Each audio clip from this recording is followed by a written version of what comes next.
So we're reading Bhagavad-gita As It Is, and we're starting with 318. Naiva tasya kritain arto na kriteneha kaschana nachasya sarva bhuteshu kaschit arta vyapashrayaha.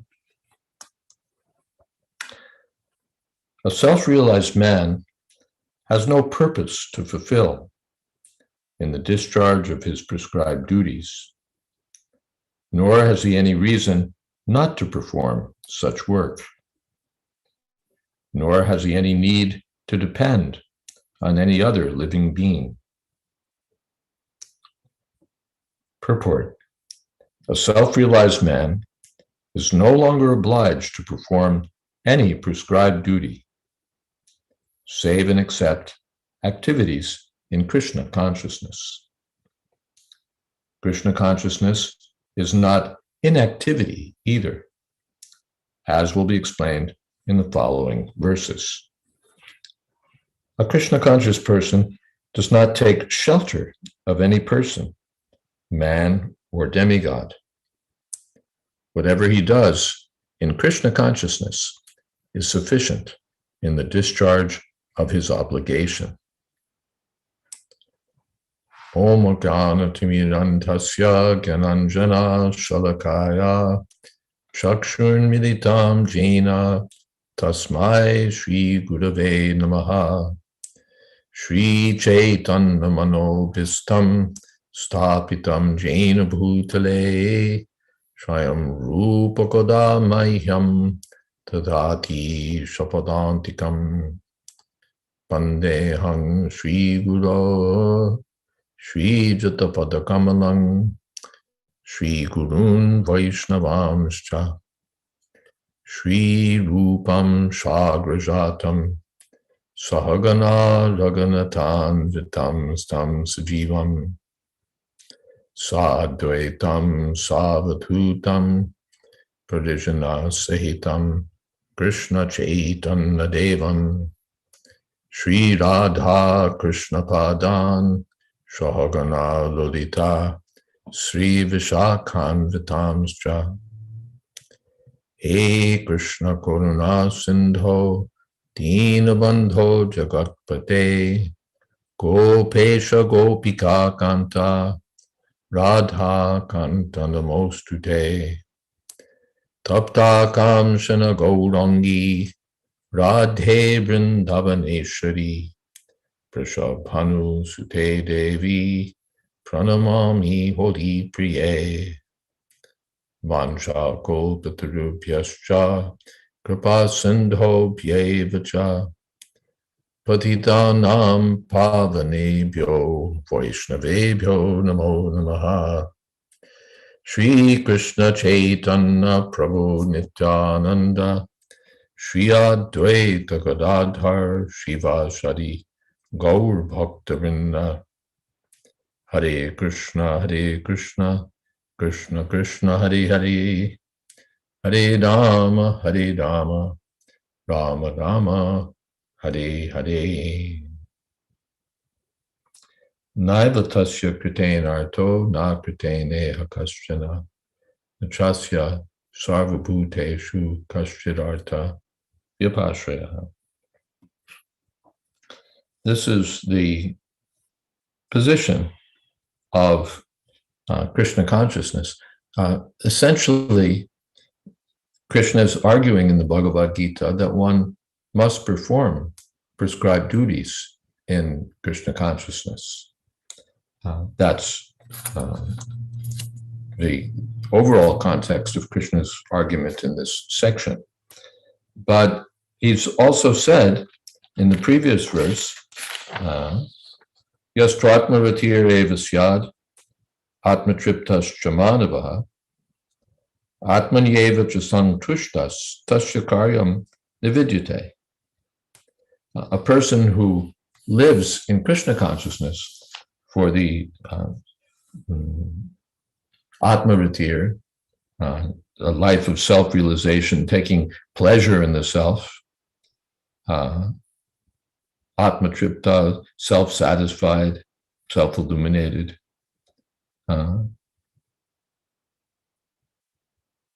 Atmaneva to santushta, perfectly satisfied in itself. Tasya karyam, na vidyate, for him there's no duty to perform. For him there's no duty to perform. Now, Krishna says, he has no purpose for discharging prescribed duties, and no purpose for not performing prescribed duties. Naiva tasya kritenartha. He has no purpose, no benefit, no interest in performing karmic activities. Karma means prescribed duties or pious activities. He has no reason to do it, because he's on the transcendental platform. Nakrateneha kaschana, and he has no reason not to do it. Because he's on the spiritual platform, he has nothing to get out of performing prescribed duties, no personal profit that he's seeking, but he also has no reason not to do it. In other words, the Krishna conscious person is not performing prescribed duties with the idea of getting some particular benefit. The materialists, if they perform karma khandya activities, it's always, what will I get out of it? But the Krishna conscious person, not kritene hakashana, he doesn't think, no, now I don't need to perform these duties, but I should do it for Krishna. Nachasya sarva bhuteshu kaschirartha vyapashya. And he also has no reason to depend on anyone else.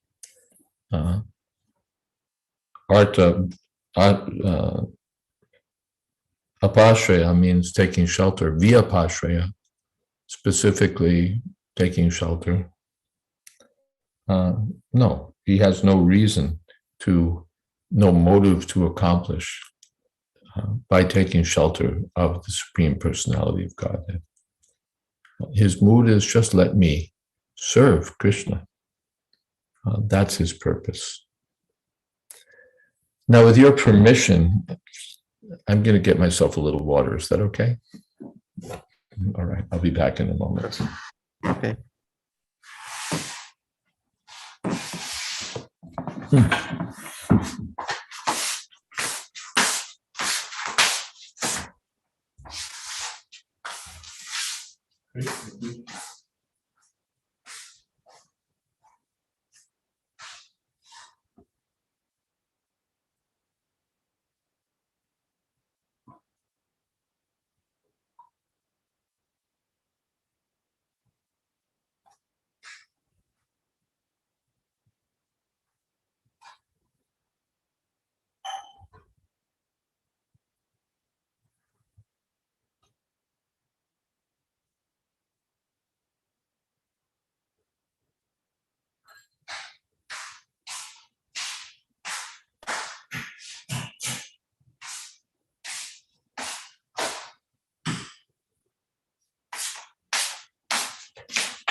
Yes, better.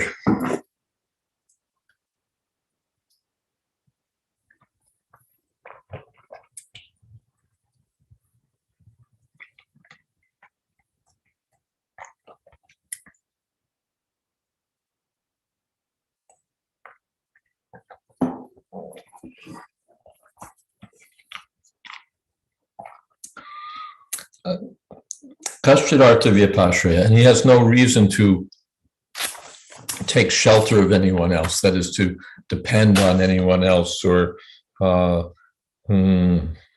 motive to try to satisfy some materialistic person.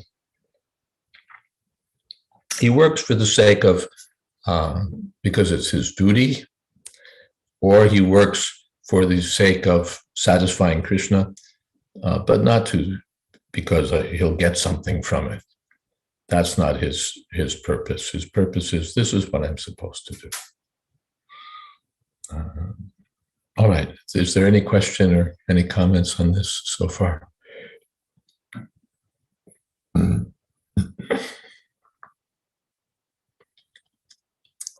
Okay. As far as I understand, there's no limit to the number of verses that we read, right? We're just reading. And we can just read verses and purports. Okay. That's fine. And if anyone has questions, you can unmute yourself now. So. Yeah, feel free to jump in at any time if you have a question or a comment to make. You're welcome. And I guess on YouTube, people can also write something if they want. You'll see that. Yeah, we will say that. So. Okay. Tasmad asakta satatam karyam karma samachara asakto yacharan karma padam apnoti purushaha. Therefore, without being attached to the fruits of activities, one should act as a matter of duty. For by working without attachment, one attains the supreme. Purport. Would someone like to read the purport, actually? I don't want to have to do all the work here. Sure. The whole purport? Yeah, it's not such a big purport. Okay. Purport. The Supreme is the personality of Godhead for the devotees and liberation for the impersonalist. A person, therefore, acting for Krishna or in Krishna consciousness under proper guidance and without attachment to the result of the work is certainly making progress toward the supreme goal of life. Arjuna is told that he should fight in the battle of Kurukshetra for the interest of Krishna because Krishna wanted him to fight. To be a good man or a non-violent man is a personal attachment, but to act on behalf of the Supreme is to act without attachment for the result. That is perfect action of the highest degree, recommended by the Supreme Personality of Godhead, Krishna, Sri Krishna. Vedic rituals, like prescribed sacrifices, are performed for purification of impious activities that were performed in the field of sense gratification. But action in Krishna consciousness is transcendental to the reactions of good or evil work. A Krishna conscious person has no attachment for the result, but acts on behalf of Krishna alone. He engages in all kinds of activities, but is completely non-attached. Tasmad, therefore, Krishna says, one should act always, satatam, asakta, without attachment for material gain or loss. Of course, attachment for gain or lamentation and loss. Asakta, one should be detached. Then how will I work? If I'm detached, why should I do anything? Karyam, because it's my duty. It's what I'm supposed to do. Not because I'll get something out of it.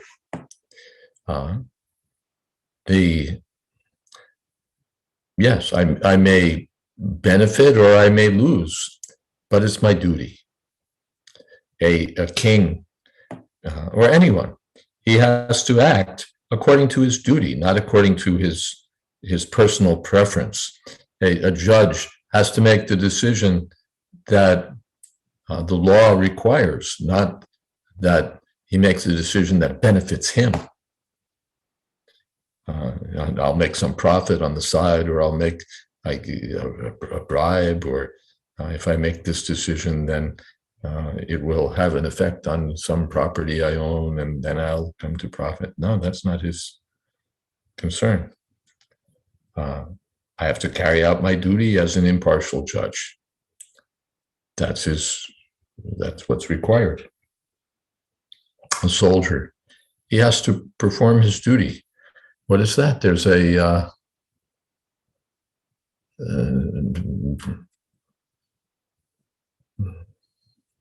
poem about, there's a poem, ours is not to reason why, ours is just to do or die, the soldiers. It's our duty. The commander has told us, you do this, we'll do it. That's all. So elsewhere in Bhagavad-gita, Srila Prabhupada says that one should act as if in military service. That is to say, as a matter of duty. So that's called karya, what I should do. Karya, karmam samatra. One should fully perform. Achara means perform samatra. One should completely perform one's duties because they're my duty. Asakto, that sense is lost in the modern society. We do things, what's in it for me? We do things because, well, on a whim, we do things. I like it, I don't like it. But the Vedic conception is that we have to act as a matter of duty. Asakto hyacharan karma, acting in this way, paramapnoti purusha. A person achieves param, the supreme destination, or the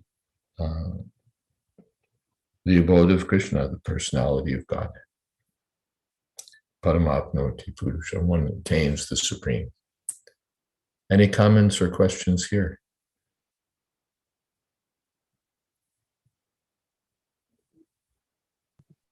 No, thank you, Maharaj. Okay. Hey, Mr. Atma has come.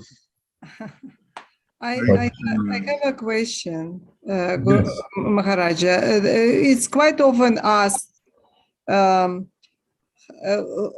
the Arjuna knows who is, that Krishna wants him to act this specific way.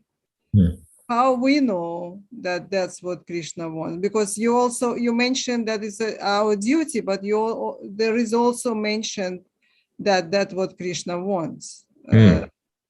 So how us? How do we know? Yeah, how we know what Krishna wants? So how do you know? Yeah. So I'm asking you, how do you know?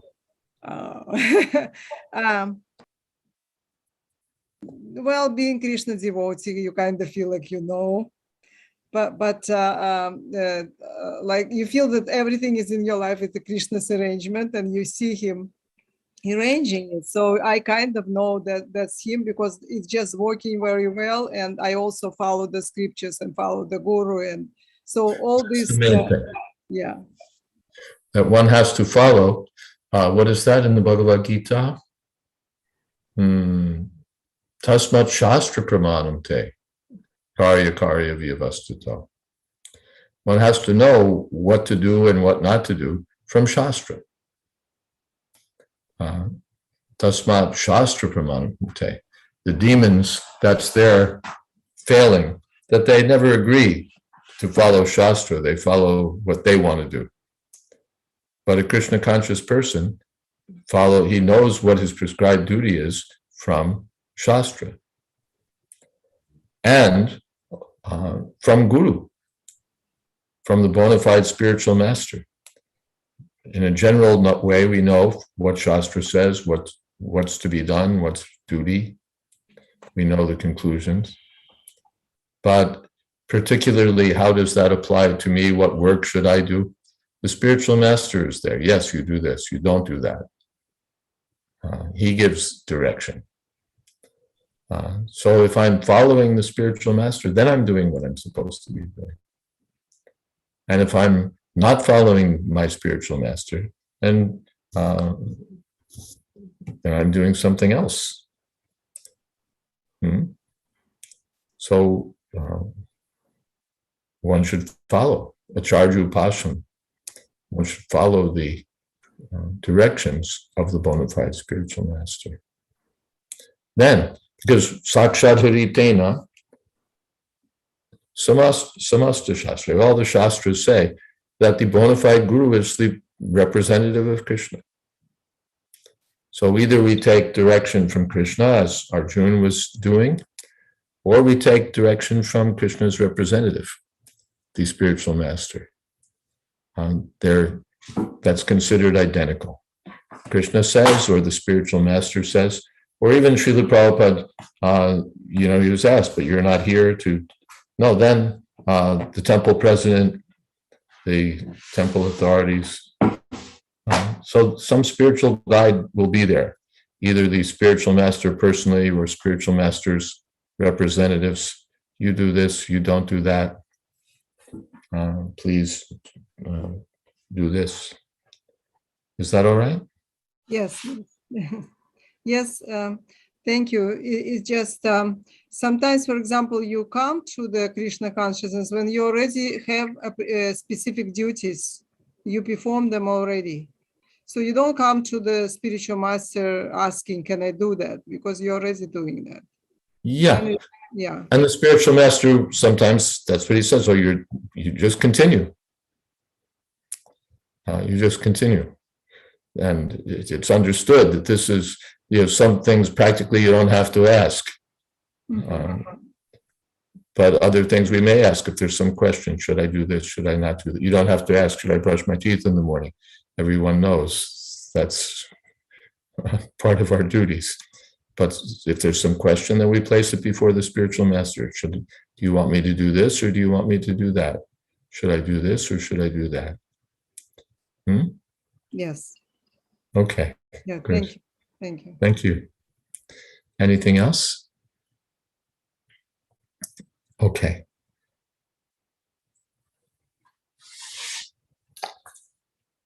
Karmanaiva hi sangsiddhim astita janakadayaha loka sangraham evapi sampashyan kartumarhasi.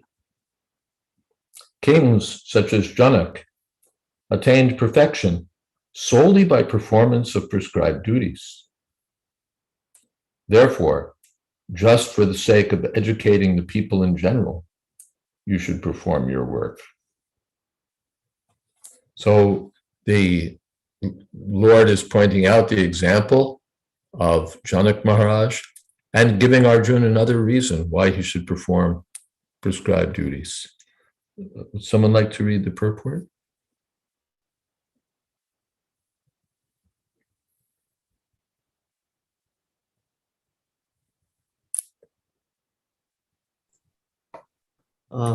Maybe someone else wants to read purport. I read the last one, so this is 3.20. Atmaji, would you like to read the purport? Yes, Maharaj. I can send the link also in the chat to the verse.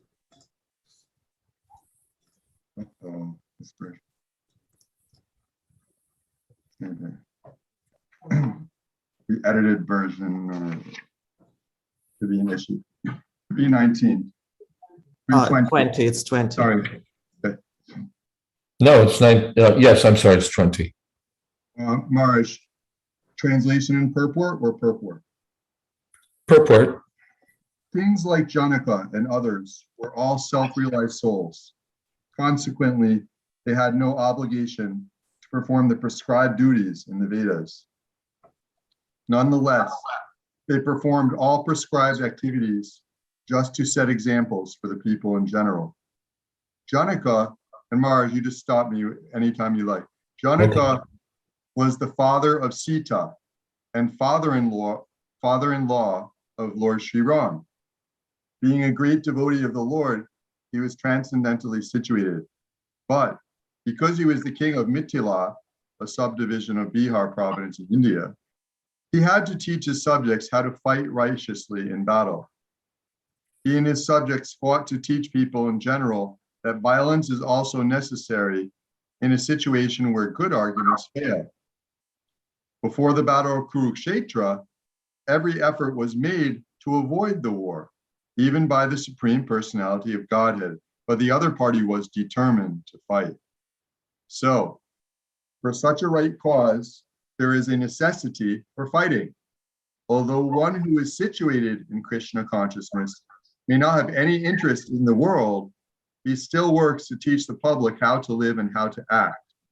Experienced persons in Krishna consciousness can act in such a way that others will follow. And this is explained in the following verse.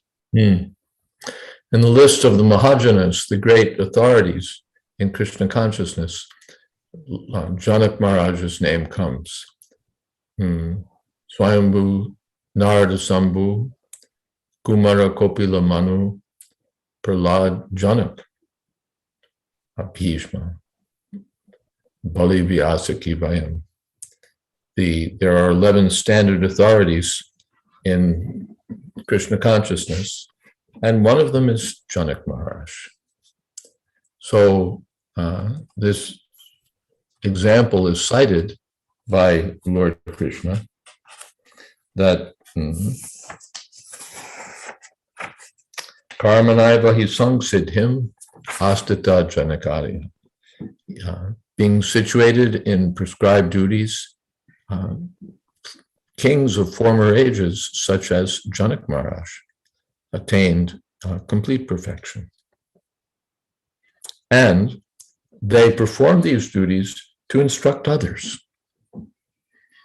The Janak Maharaj, as mentioned in the beginning, he was a self-realized soul, so he had nothing to gain from prescribed duties.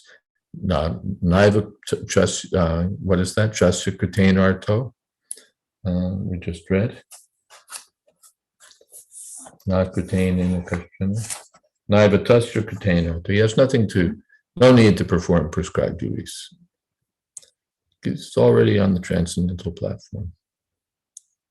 But he performed them aloka sangraham evapi sampashan, thus to set an example for others of how to act. Just to set the example. You may not need to do it, but if you do it, then you'll set the example for others. So the self-realized soul doesn't actually need to follow Vedic injunctions. He's transcendental to all of that.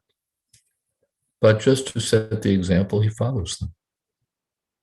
He follows them. All right. Some other question or comment? Maharaj,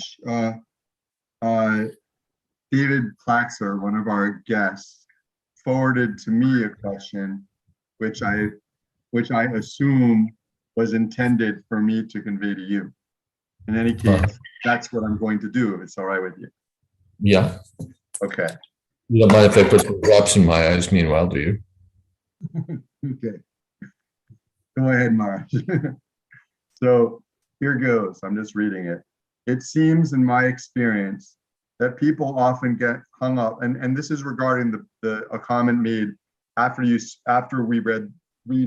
read text 19, and I didn't read the message until we started 20. But anyway, it seems in my experience that people often get hung up on whether Krishna is licensing violence in this passage. Perhaps more subtle reading suggests in contrast that war here is something like a metaphor. How do you weigh in here? Why a metaphor? Dharma kshetre kurukshetre. Samaveta yuyutsavaha. In the beginning, Mamakal Pandavas Jaiva Kimakurvata Sanjay. Arjuna, Dhritarashtra inquired, my sons and the sons of Pandu were arrayed on the battlefield at Kurukshetra. So what did they do there? Oh, Kurukshetra is not a metaphorical place. It's an actual place. There's a railway station, Kurukshetra, and one can go there. There's Kurukshetra University. So the place is still there. So there's metaphor or metaphorical or allegorical explanations of texts may be necessary where there's no direct meaning. The example is given that someone says that there's a residential quarter on the Ganges. So the Ganges is water. So how can someone build a residence on the Ganges? So in such a case, an explanation is necessary, that on the Ganges means on the bank of the Ganges. Then it makes sense. But in this case, no, the meaning is clear. Kurukshetra means Kurukshetra. There's a place, a field, Kurukshetra, and it's Dharma Kshetra, a place of religious activities. It was known since ages before as a place to perform sacrifices or pious activities. So no interpretation is necessary to make sense of the text. The text makes sense of it on its own. And Krishna is telling Arjuna, Yudhyashva Vigatajra, get up and fight. Atishto Tishthabharat. Get up with determination and fight. So there's no need of an allegorical explanation or, a debate. Is violence being encouraged? Is it not being encouraged? It's certainly being encouraged. It's Arjuna's duty. The duty of a Kshatriya is violence, the employment of violence for the protection of the citizens. A priest should be nonviolent, but a Kshatriya is meant for violent activities, for weapons and for war. That's his business. That's his duty. So why bring in an allegorical explanation? There doesn't appear to be any need for it. I hope that's okay. It's just that we don't like the explanation that's obvious. Krishna is obviously recommending violence. Yudhyashva, fight. But if we're uncomfortable with the idea of fighting, then we say, well, Krishna doesn't really mean fight. It's kind of an allegory, or it's kind of a metaphor for something else, or it doesn't really mean what you think it means. No, no need for that.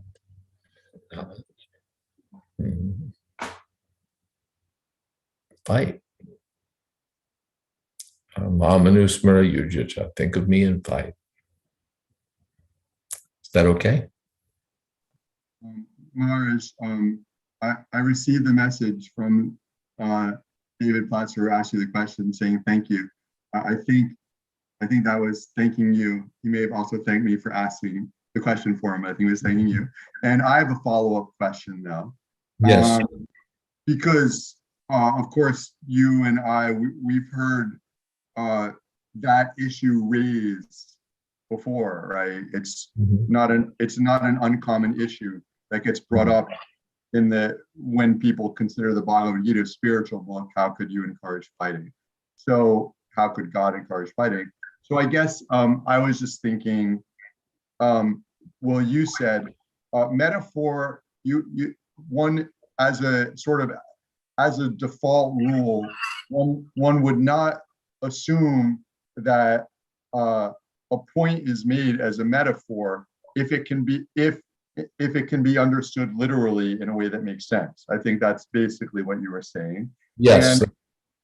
And I guess I'm thinking that one could, if one were to assume that inherently being spiritual means being non-violent, then it doesn't make sense to interpret any spiritual statement that says to be violent, to interpret it in a way that makes sense. So they could say, therefore, metaphor. They could say, therefore, metaphor is appropriate in interpreting that. Yes, because of their presupposition, because of what they bring to the text, that spirituality means you should be nonviolent.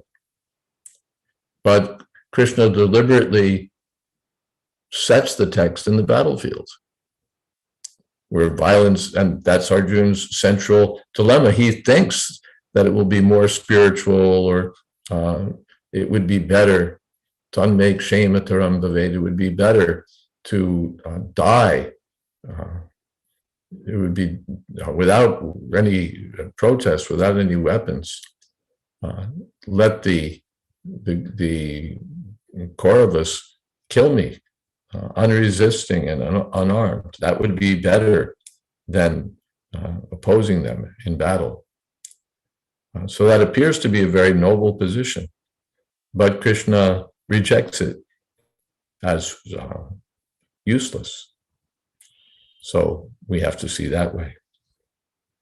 I'm going to get myself a little bit more water here. Please bear with me.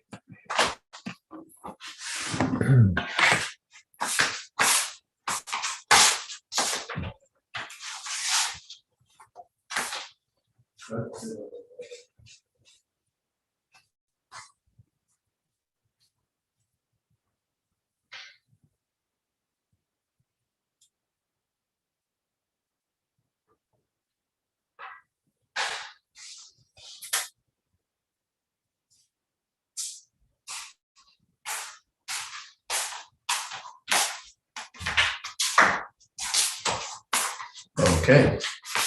Maharaj? Sir? I was thinking further about your response to the point I made, and I was thinking of in support of your response. I was thinking of something further, which is, well, Krishna is indeed explaining his whole point, kind of, in just explaining the spiritual philosophy in the Bhagavad-gita. He's going repeatedly, he's explaining how to be spiritual while engaging in your material duties. So he's clearly explaining how you need to, that you need to do material things for a spiritual goal, and then it makes it spiritual. And therefore, I think, and in the course of doing that, he's explaining how to fight, why Arjuna should fight. So I think that also, the context of the whole Bhagavad-gita, therefore clearly indicates it's, in other words, the whole thing is philosophy about how to act within the material world, or with a spiritual purpose, state of mind, goal. And therefore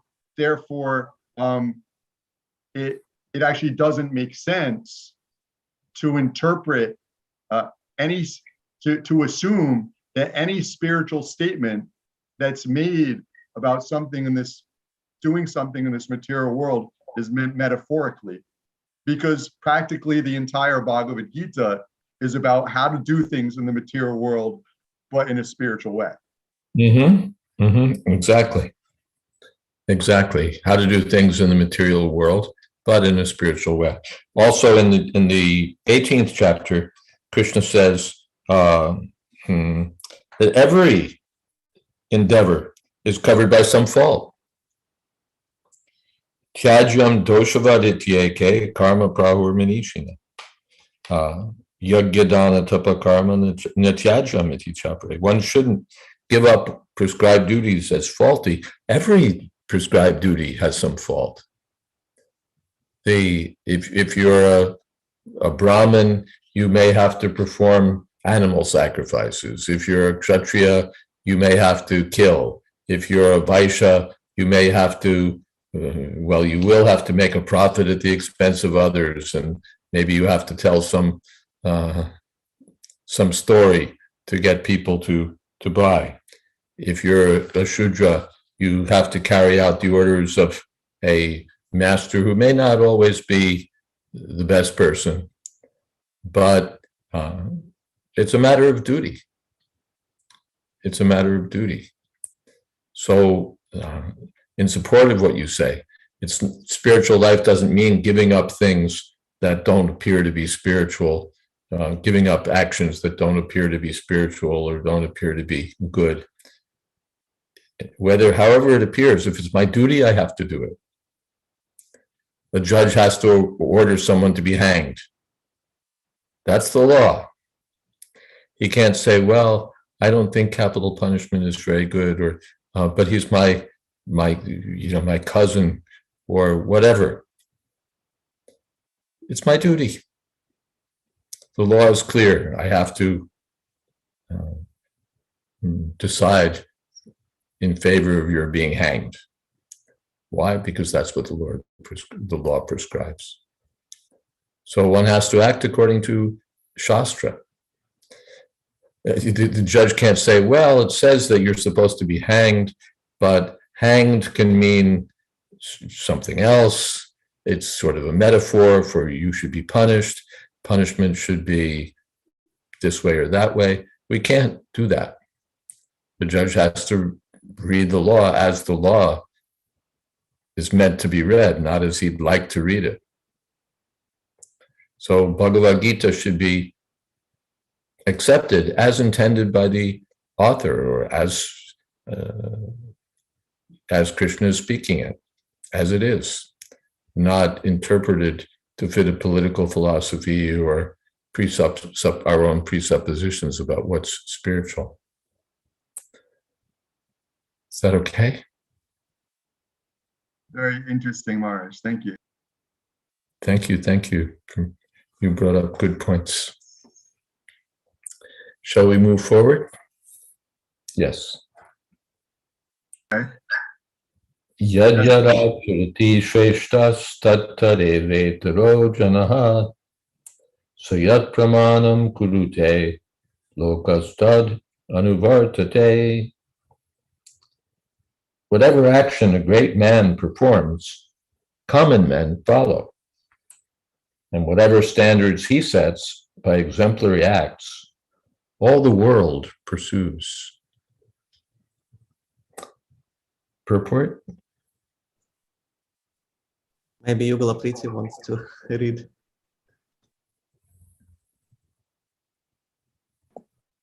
Okay.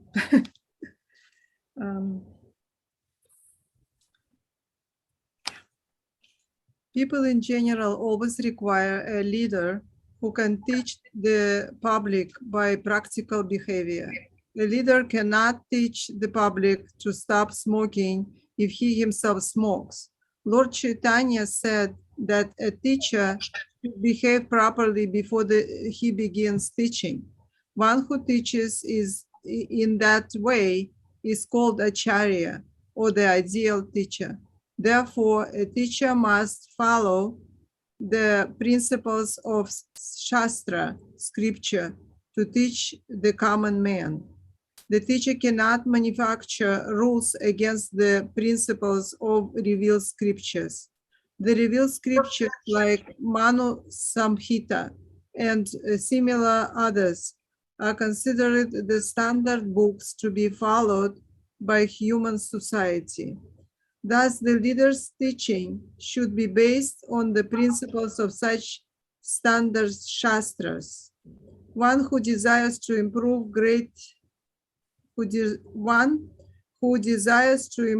himself must follow the standard rules as they are practiced by the great teachers. The Srimad Bhagavatam also affirms that one should follow in the footsteps of great devotees, and that is the way of progress on the path of spiritual realization. The king or the executive head of a state, the father and the school teacher are all considered to be natural leaders of the innocent people in general. All such natural leaders have a great responsibility to their dependents. Therefore, they must be conversant with the standard books of moral and spiritual codes. Yes. Tasmat Shastra Pramanam Te, the same thing. Dharmam hi shakshad bhagavat pranitam. Law is what's stated in Shastra. Law is what's stated in Shastra. And one should behave, a spiritual leader especially, or any public leader, should behave, should act according to the Shastra, if only to set the example for others. We see Srila Prabhupada as the Acharya, founder Acharya of ISKCON, could have acted any which way. As a self-realized soul, he could have acted in so many different unconventional or wild ways. But we saw that Srila Prabhupada simply followed the directions of Shastra. He simply followed the directions of Shastra.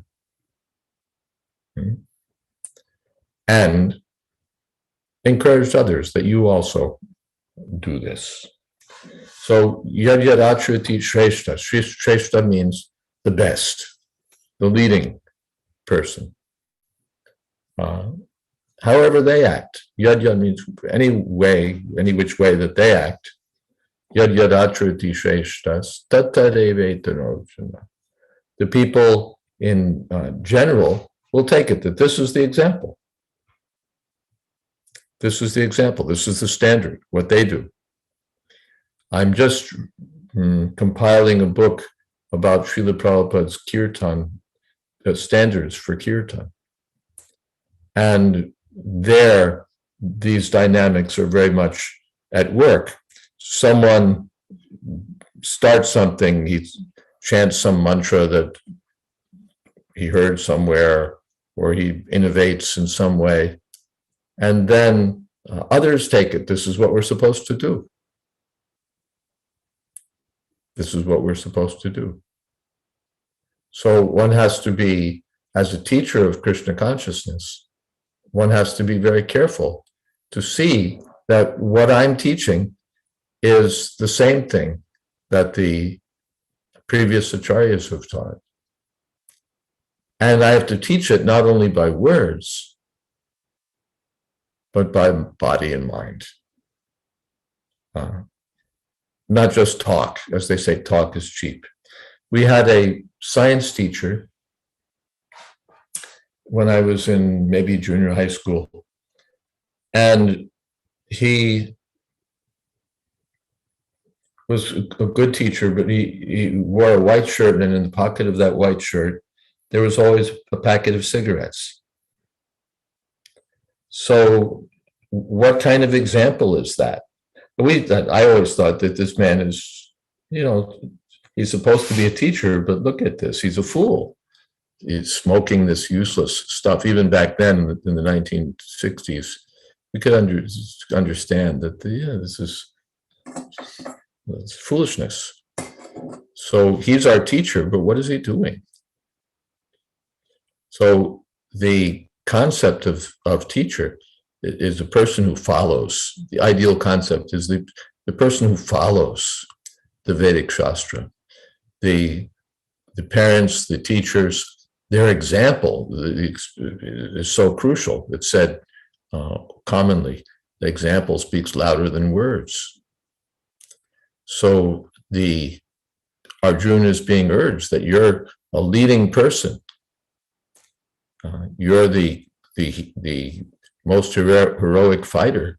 You should set the example. Not by running away from the battlefield, but by performing your duties in Krishna consciousness. See if there's something else here. One can't manufacture anything. One just has to follow. Evam parampara praptam imam rajarshio vidu. We have to follow those who are following, those who are following, who are following. That's our method. Is that okay?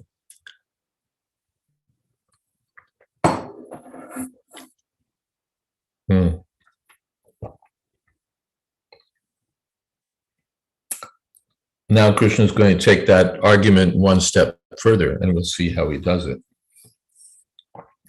Name partasti kartavyam trishu lokeshu kinchana nanavaptam avaptavyam varta eva chakarmani. O son of Pratha, there's no work prescribed for me within all the three planetary systems, nor am I in want of anything, nor have I a need to obtain anything. And yet I am engaged in prescribed duties. Purport: the Supreme Personality of Godhead is described in the Vedic literature as follows: Tam Isharanam Paramam Mahesharam Tam Devatanam Paramam Daivatam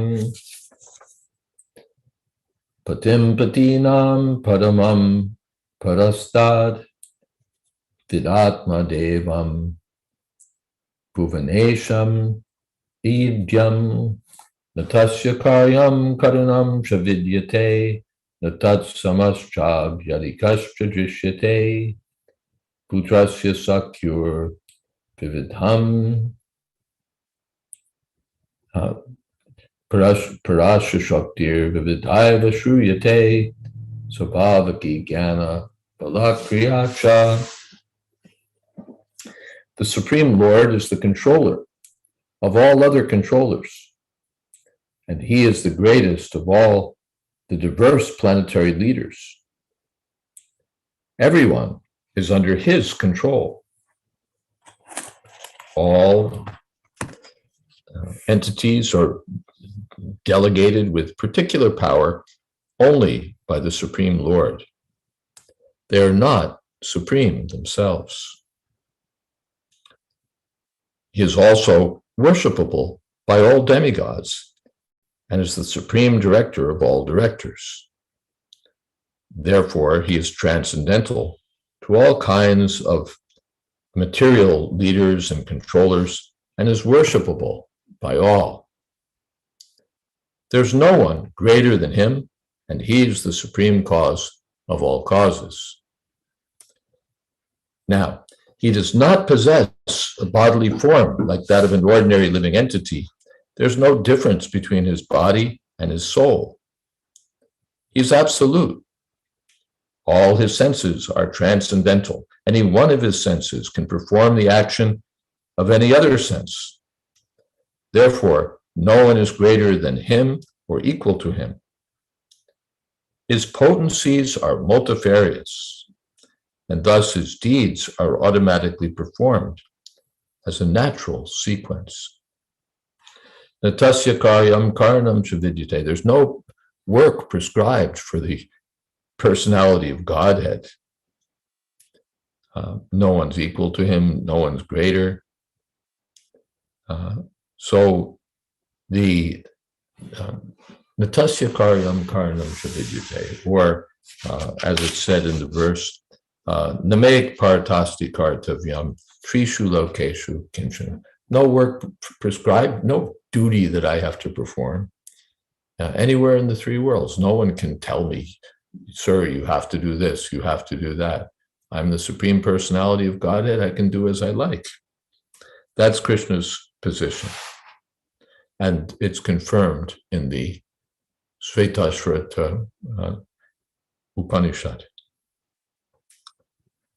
Since everything is in full opulence in the personality of Godhead and is existing in full truth, there's no duty for the Supreme Personality of Godhead to perform. One who must receive the results of work has some designated duty.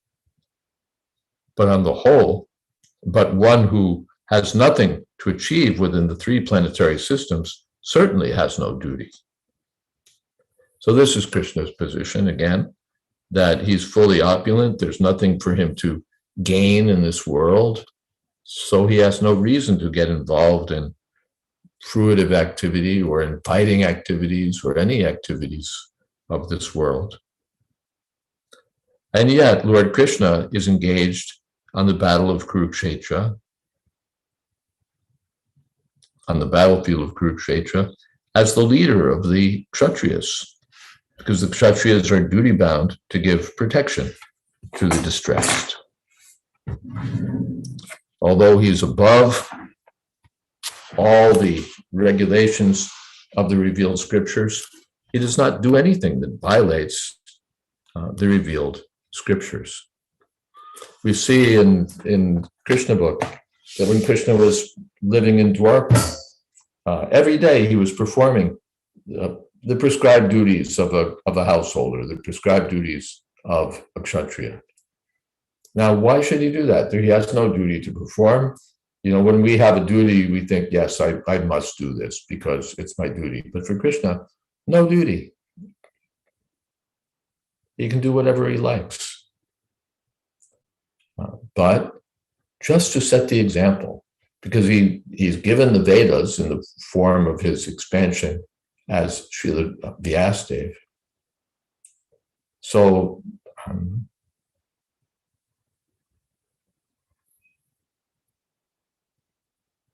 yes, I lost my thought there for a second. But he has no duty, but he performs his duties, or as if he had duties. Just to set the example, for others. That's his reason.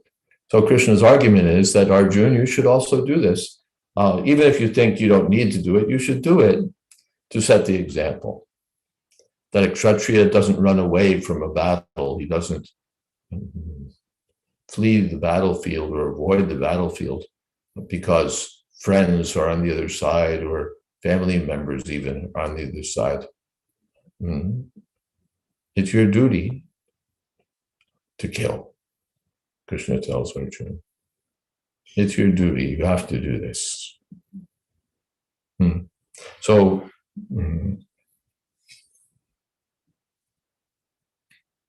yes. So Arjuna is meant to teach others, and Krishna says, even I, what to speak of you, Arjuna, you have some prescribed duties, and you'll teach others by performing them.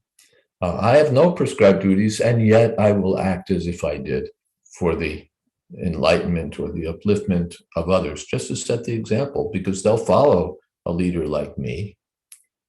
So I have to set the standard. Okay, some other question or comments? Hare Krishna, Maharaj. Hare Krishna. Maharaj, it's interesting you said that cigarette example. So I have a question related to that. So, I don't know, but in 60s, I think the doctors were asking people to smoke cigarette. I've seen some like Camel ads. And so I don't know if it's from the 60s, but, the US Medical Association was actually recommending, well, not the association, but the top doctors were on like Camel's, ads. But related to that, when you say, like the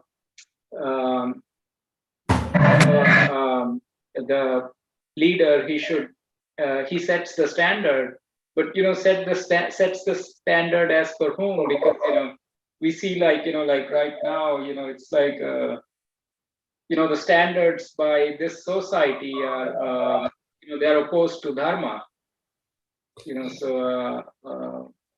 Like sets the standard as per what? Because if we I had like my own experience. I was when I was in graduate school, I repeated some of the things that Srila Prabhupada said, and I got like a lot of backlash, about the moon landing, for example. So it's I had to, take a lot of heat. Like, like a lot of students, they actually complained to my advisor that, he's saying that he never went to the moon and, that kind of stuff. Yeah, I mean, that's the question, like sets the standard, as per what, As prescriptive. That's Prabhupada's point. Not that one sets a standard, a whimsical standard. The sets a standard means, first of all, that what he does, others will do. Others will take it as a standard. Well, Jayadvaita Swami did it. Jayadvaita Swami sang it. Jayadvaita Swami, so whoever has faith in me will think, yes, I'm following him. Or if not me, somebody else. I'm following such and such Maharaj. I'm following such and such Prabhu. I'm following my father. So the father, the teacher, the spiritual master, they have to understand that others are going to do what they do. It will be cited as evidence. Such and such person did this. Therefore,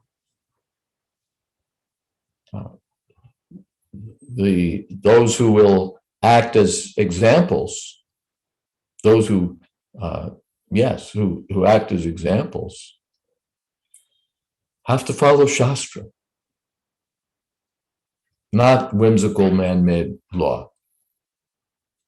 Of course, you go to an office and there's a standard that you're supposed to fill out a form in triplicate, or you're supposed to use such and such computer,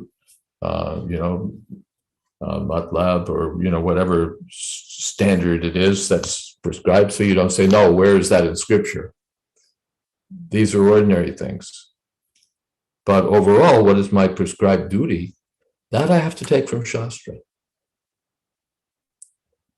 That I have to take from Shastra. I can't invent it. Well, the standard is because whatever standard he sets, everyone follows. So, okay, what kind of standard will I set?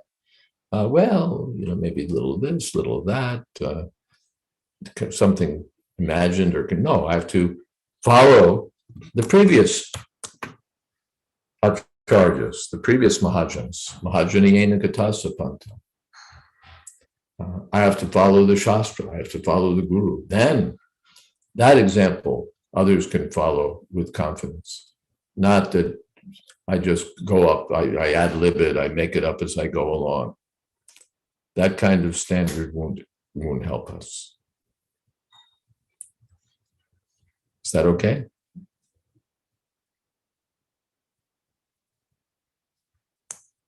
Something else? I have a follow-up question about the people going on the moon. Oh. So, Srila Prabhupada, yes, he was saying that he was questioning that it's actually happened. Mm-hmm. So how we supposed to see that? Is that really happened or that's not happened? First of all, why is Prabhupada saying that?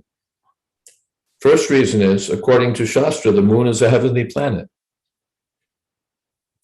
So if they went to the moon, they should have, what's the word?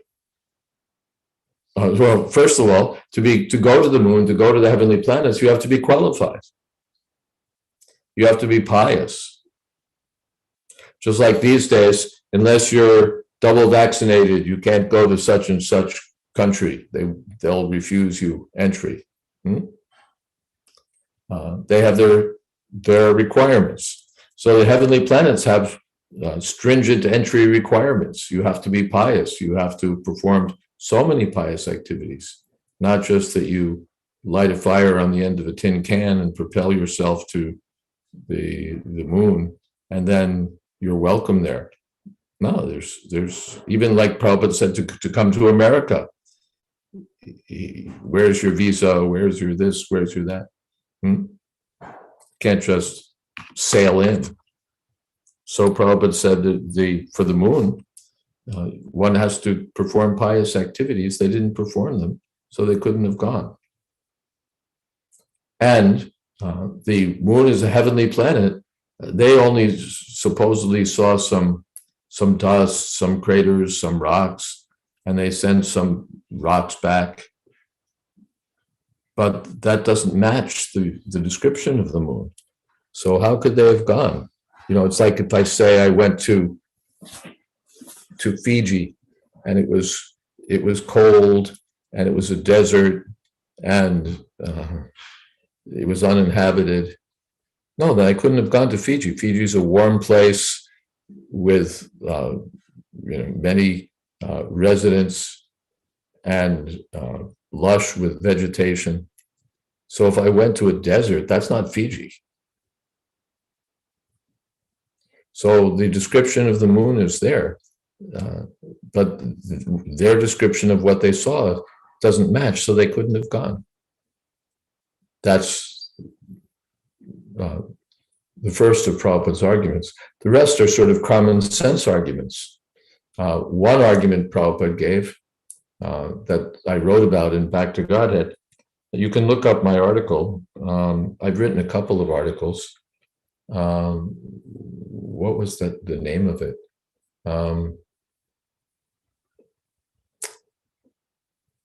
Let's see.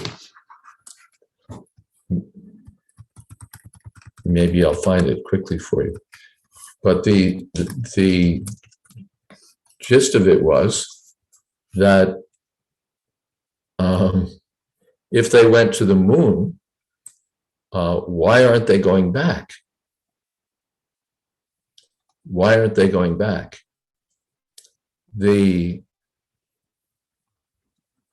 Yes, the moon is, was the dream. Those who grew up in the 1960s, as I did, will remember that such a thing was a huge thing, that we will send someone to the moon in our lifetime. In our lifetime, someone, it was like the greatest scientific event, the greatest accomplishment that we can send someone to the moon. And we did it, and then we forgot about it. We just abandoned the moon. This is an article, Mars Bars. Why Mars? Why indeed? I wrote this in 2006. 1997. I wrote this in 1997 for Back to Godhead. It's a little long. Anyway, we'll read a little bit. So now we're headed to Mars. Forget the moon. Mars is the place to go. But why? Hey, we're exploring, we're questing for knowledge, we're searching for signs of life out there. It's science. Get it? So every 26 months between now and the year 2005, we're going to send machines up there. And 2012 is the target date for landing the first man on Mars. 2012, we're a little behind schedule. But I have a question. What happened to the moon? When I was a kid back in the 60s, the place to go was the moon. It was the same story. We were exploring, we were questing, we were on our way to answering age-old questions about life and the universe. So we spent billions of dollars. We brought back some rocks. And then we sent some guys up there. Great. But why aren't we going back? The way America's space wizards used to tell it, by the year 2000, the moon was going to be a regular tourist stop. We'd have our colonies there. Russians and Americans would be finding peace and friendship on the moon. The moon. They promised us the moon. But now, nearly 3 decades later, the moon is passé. No colonies, no busy little camps of scientists up there. no prospecting for minerals, no military installations, no moonshots, no nothing. Instead, hi ho, it's off to Mars we go. Price tag, $500 billion. There's one person who wouldn't be surprised, and that's Srila Prabhupada, the spiritual master who brought us the Hare Krishna movement. In the days when the whole earth was watching man's first steps on the moon, Srila Prabhupada said it was bunk.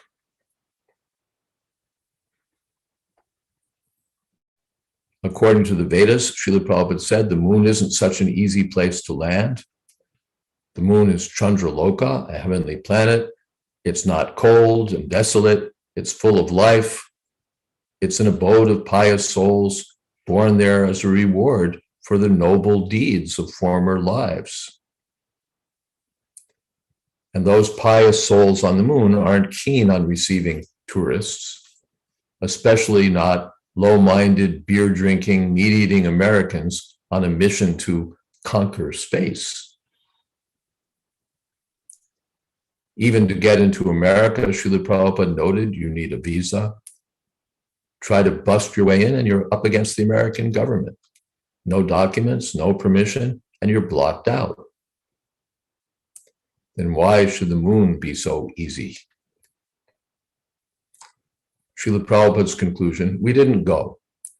Either it was a hoax, or the space conquerors could have veered off course, or purposely been diverted, and had landed bewildered on the dark Vedic planet Rahu, or who knows what, but one thing was sure, they didn't go. That was a hard message to swallow.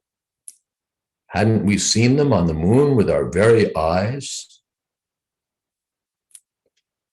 But Srila Prabhupada considered our eyes undependable. On television, you can see a gorilla climb the Empire State Building, he argued. And do we have to believe it's real? The scientists may trust their eyes, he said. We trust the Vedas. And for the next several years, he kept challenging us with a question. If we really went to the moon, why aren't we going back? Even now, a quarter century later, when we've got our eyes set on Mars, it's a question he could still be asking. So that was, I wrote that and said a quarter of a century later. Now it's another quarter of a century later. And still, the moon is passé. Still, we're on our way to Mars, where they've just sent some stuff back to Mars. And Prabhupada's argument that they didn't really go raises a financial question. If they didn't go, where did all the money go? That's an intriguing question. While we're at it, does that give enough arguments on the topic? It helps, yeah, it helps. It helps. While we're at it, there's another item. This is, again, from Back to Godhead 2006.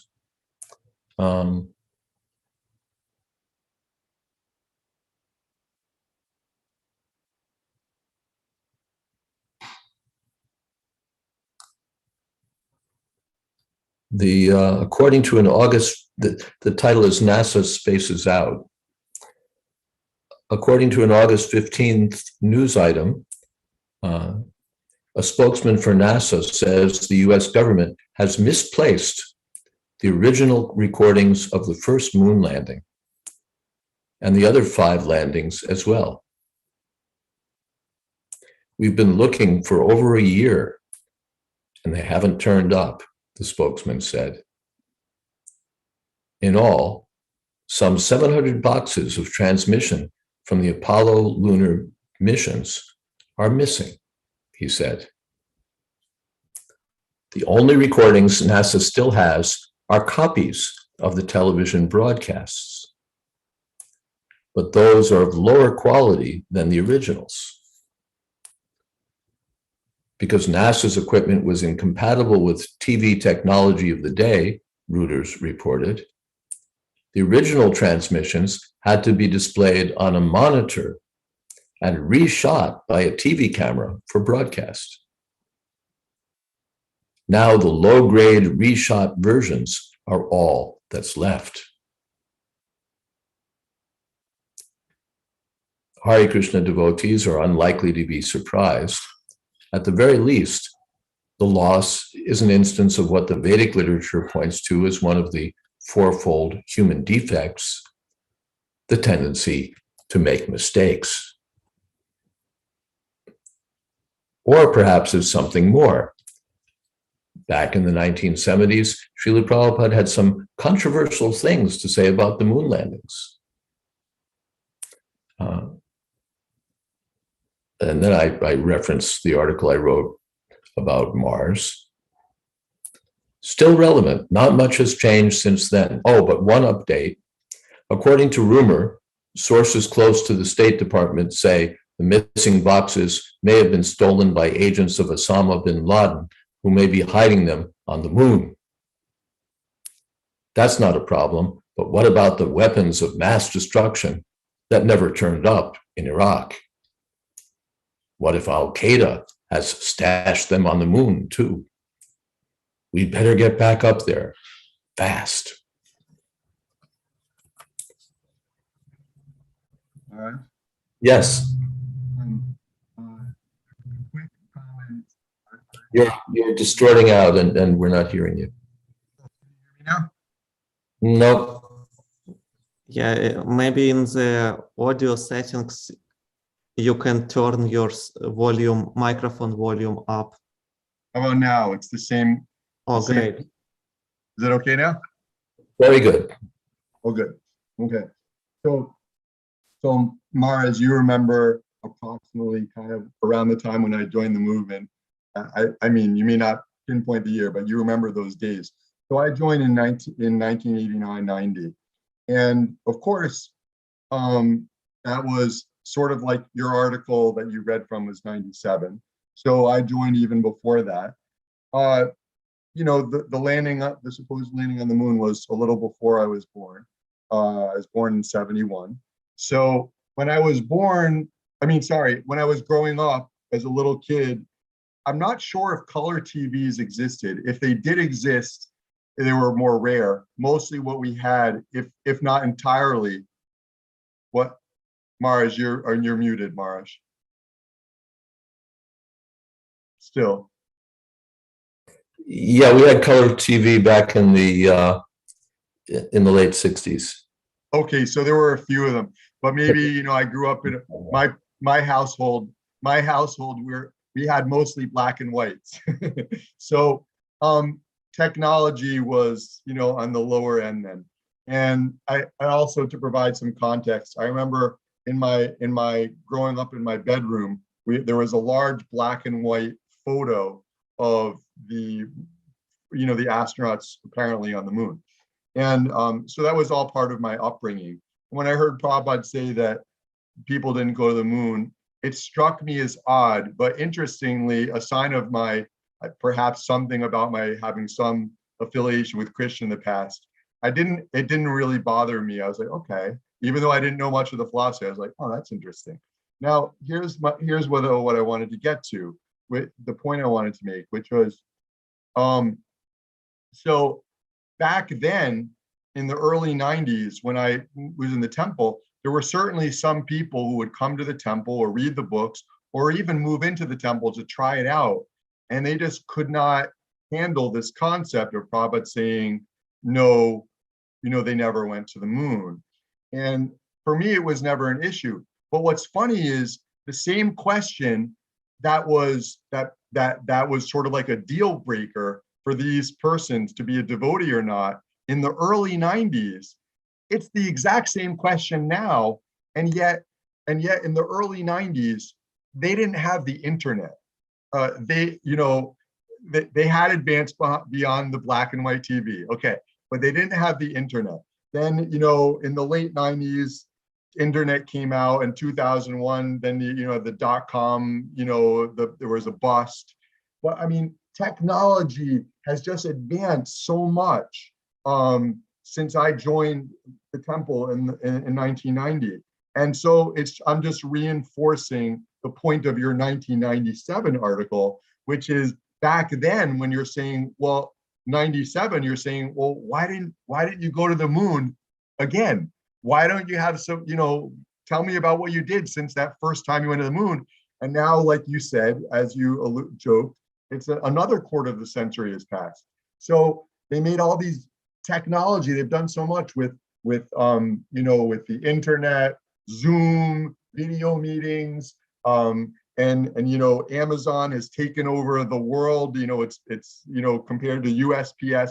There's so much going on, and yet still there's nothing to say to support the people who are doubting Prabhupada's statement that they didn't go to the moon. There's nothing to support those doubters since then, even though technology advanced, which really supports the point. Come on, Prabhupada really had that right, even though back in 1990, when I said, okay, I guess I'll accept what Prabhupada said, but it was only 20 something years after they claimed to have gone to the moon. So, it was a little hard, maybe they were going to go to the moon again 2 years after I joined, but it's 32 years, nothing. So I just wanted to say that in support, because it really does hit home for me that, yeah, I mean, of course, Prabhupada's right. And I'm a realist. I work in the material world hand in hand with the most materialistic people there are.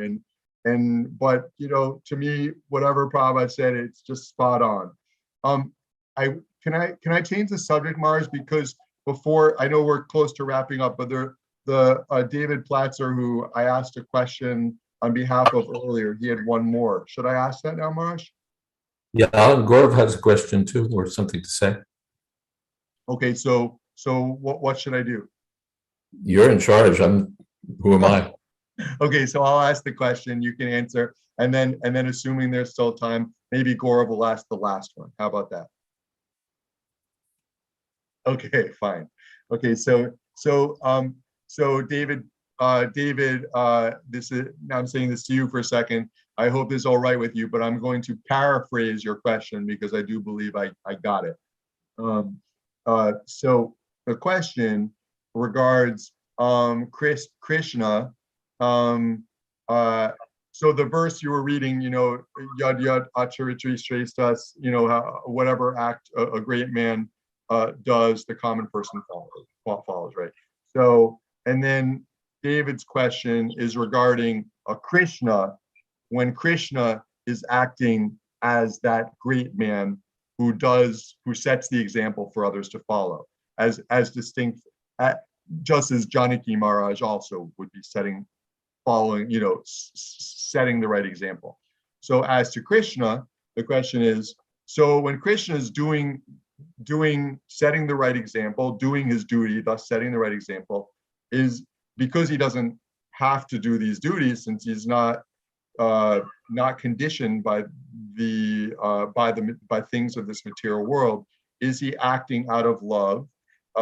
Is that why he's doing it? Is his motivation love? So that's I'm paraphrasing his question. Was it clear, Maharaj?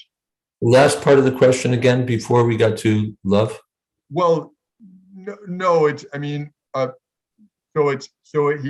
Krishna is doing his duty to set the good example for people, he doesn't have to do it, but he's doing it anyway. So is the reason, should we infer from that, therefore, that he's doing so out of love? Yes, Krishna is the Suridam Sarvabhutana, the best friend of all living entities. He's the well-wisher of all living entities. So he doesn't have to do it, but out of love. Yes, very good conclusion. Thank you, Maharaj. Hmm.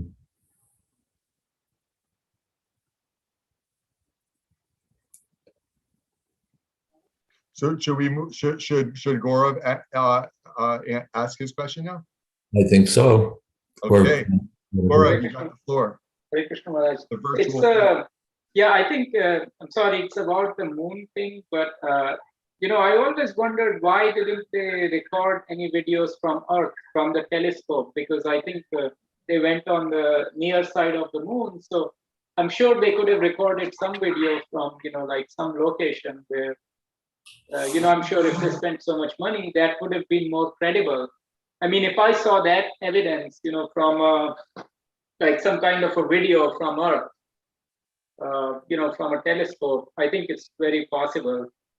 So that was like my kind of, I was convinced, like, why wouldn't they make a video from here?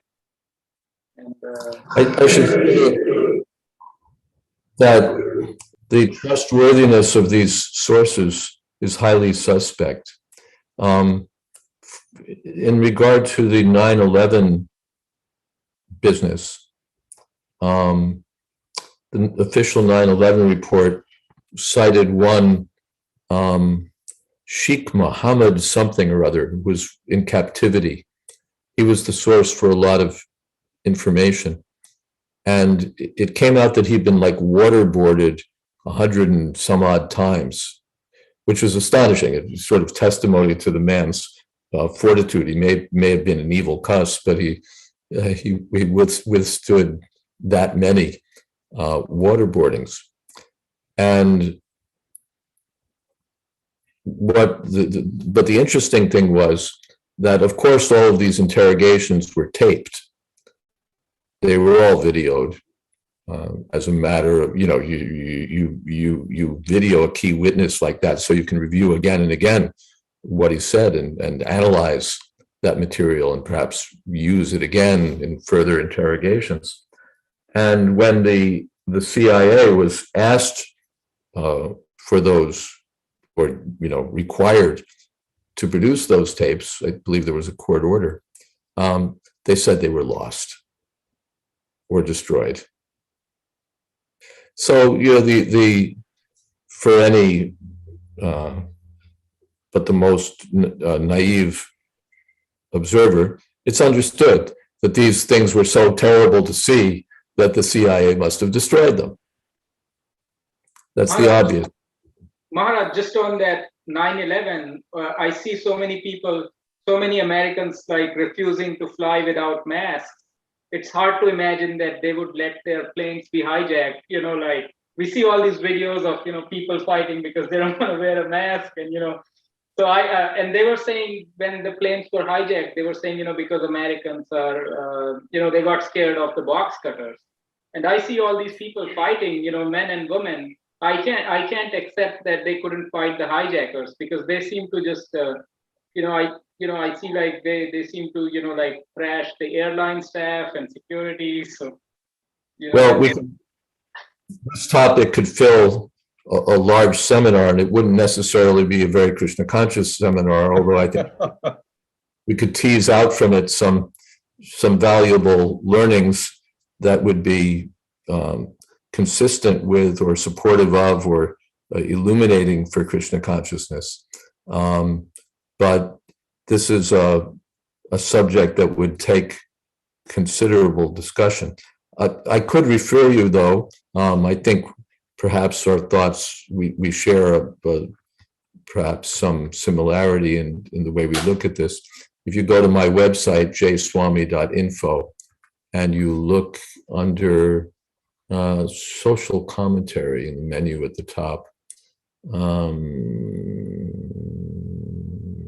No, look at 9/11 at the top. It has its own category. I've written several articles on this from what I hope is a Krishna conscious perspective. Since then, there's also more that's turned up from the material side that would reinforce the perspective I had on it, and probably the perspective that you have on it. But I don't think we'll go into overtime tonight to talk about all those things. because it's really not a good idea for us to go to 9 o'clock.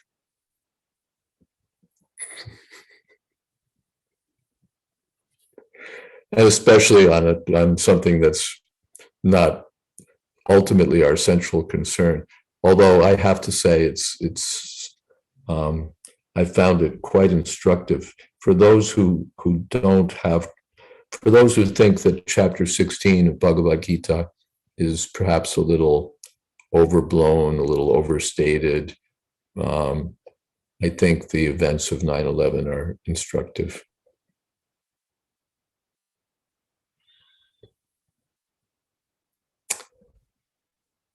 Shall we wrap up, Mr. Atma Prabhu? Yes, Maharaj. Wait, that would be fine. We can do like 2-3 minute Hare Krishna Kirtan. I think you could. Sorry, Maharaj. I think you could. Okay, fine. I will do that.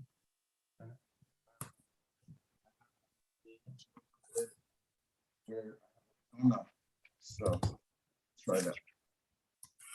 So let's see. I'm not sure if everyone, so almost everyone here attends these programs with kirtans, but just to be clear, so this is call and response. So I lead, and then when I sing the whole Hare Krishna mantra with 16 words, then when I'm done with one time of that, then people chant in response, except you'll be muted, but you'll know if you're chanting. So, and I'll keep chanting though when you are even though you're chanting every other time, I'm going to keep chanting since only I'm unmuted.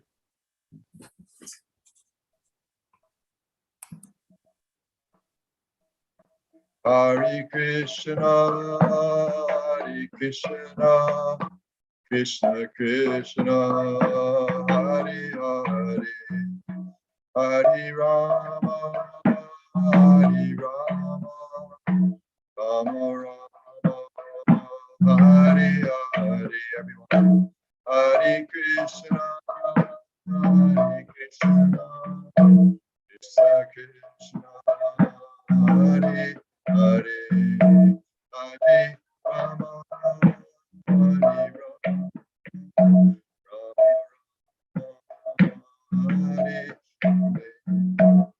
Hare Krishna, Krishna Krishna, Hare Hare, Hare Rama, Hare Rama, Rama Hare Hare. Everyone. Hare Krishna, Krishna Krishna, Hare Hare, Hare Rama, Hare Rama, Hare Hare. Hare Krishna, Krishna Krishna, Hare Hare, Hare Rama, Hare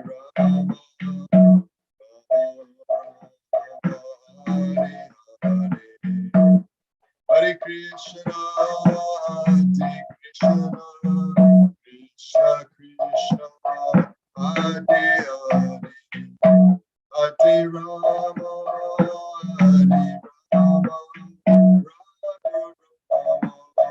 Hare Hare.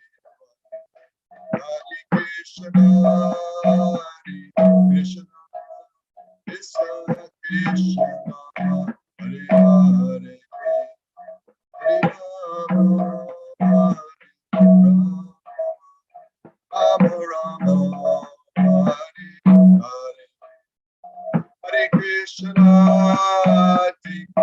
Krishna Krishna Krishna, Hare Hare, Hare Rama, Hare Rama, Rama Rama, Hare Hare. Hare Krishna,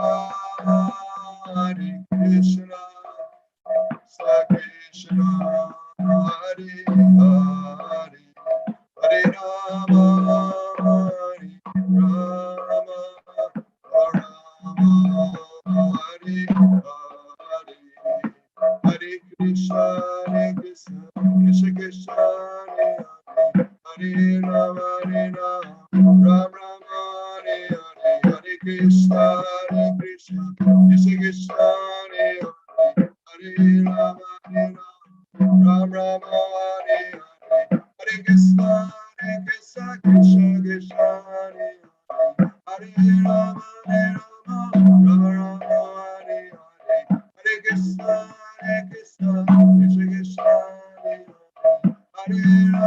Hare Rama Rama Hare Hare, Hare Krishna